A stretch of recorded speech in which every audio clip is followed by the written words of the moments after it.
Hi everyone, this is the second video in how to complete the lesson plan. We're going to focus on the lesson stages and procedures. This is the most important part of your lesson plan because it should be clear enough for another teacher to be able to teach from this plan. As you can see, there are 5 columns. The first one includes the stage, stage aim, and time. The second, the materials you need for the lesson. The third is the interaction patterns. The fourth is your teacher's procedures, which is where you will actually script what you will do. And then anticipated problems and possible solutions.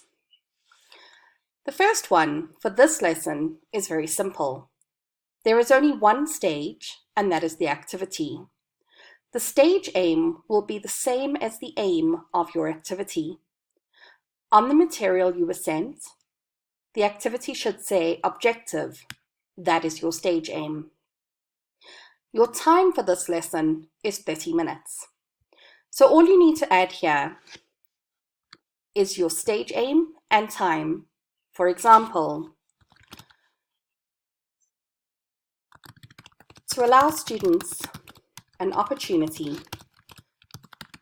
to introduce themselves and get to know one another.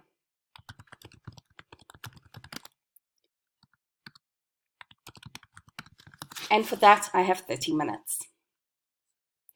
Next, we need to look at the materials.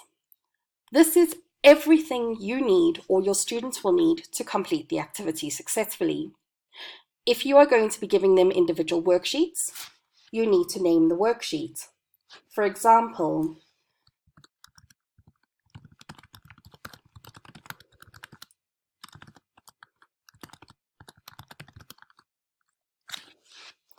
avoid calling it worksheet A or worksheet B.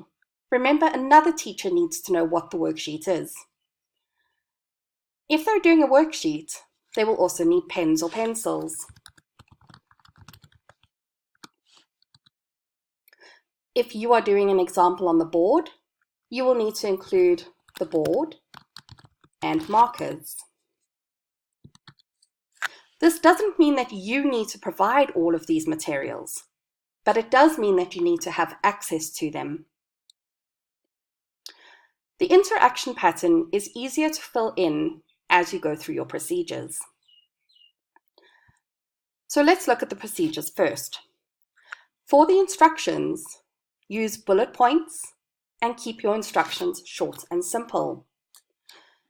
If they are working in pairs, you need to indicate what you will say to the students.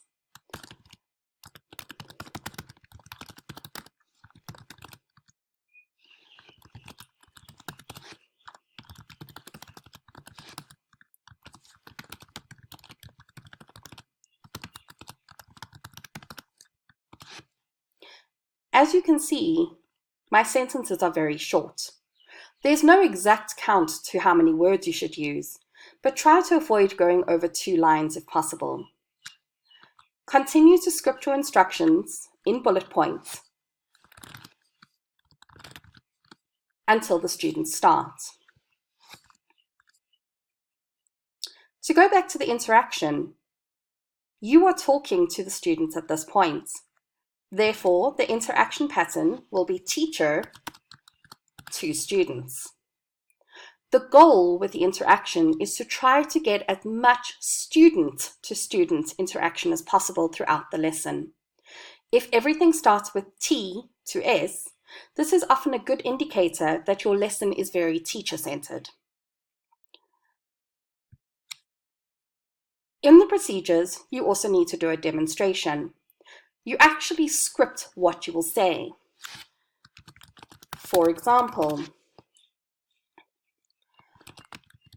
I will ask Jeremy the first question. What is your name? If you are doing the demonstration with a student, Jeremy can answer.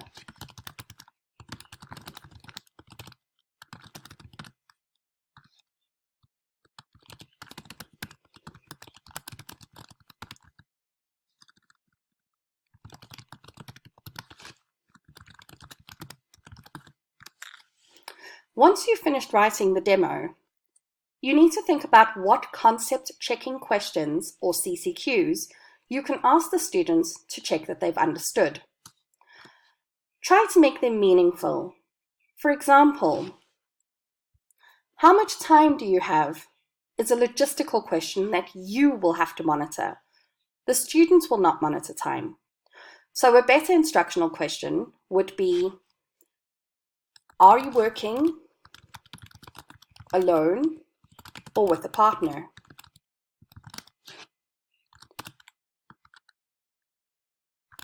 Remember to include the expected answer. The next question might be related to, where must you write your partner's answers?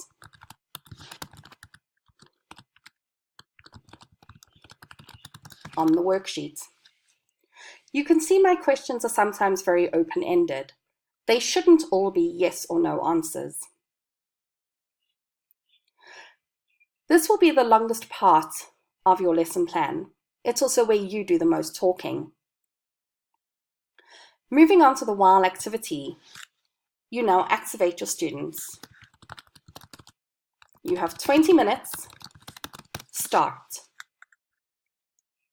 For monitoring, this is the only part where you will describe what you will do. For example, check all students are on task and speaking English.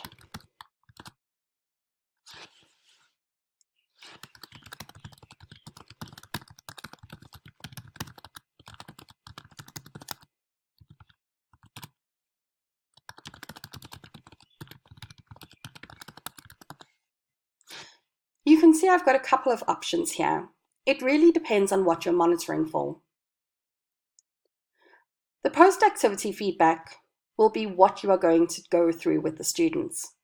If you are checking answers, you need to script the answers.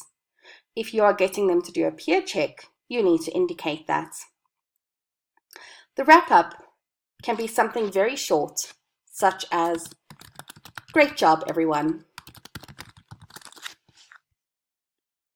Now that you've planned your lesson carefully, you need to think about what could go wrong and how you would solve the problem. For example, you've indicated that the students will work in pairs, but what if you have an uneven number of students? Your anticipated problem would then be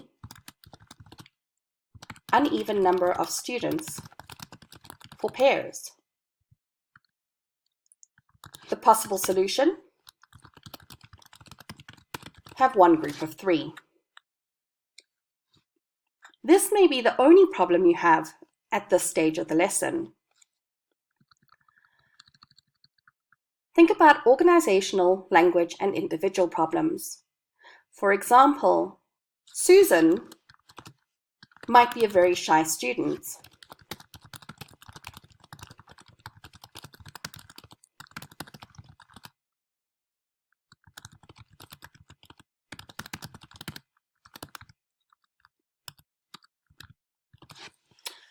Since Susan is shy and often off task, you need to think about how you can support her in the instructional CCQs.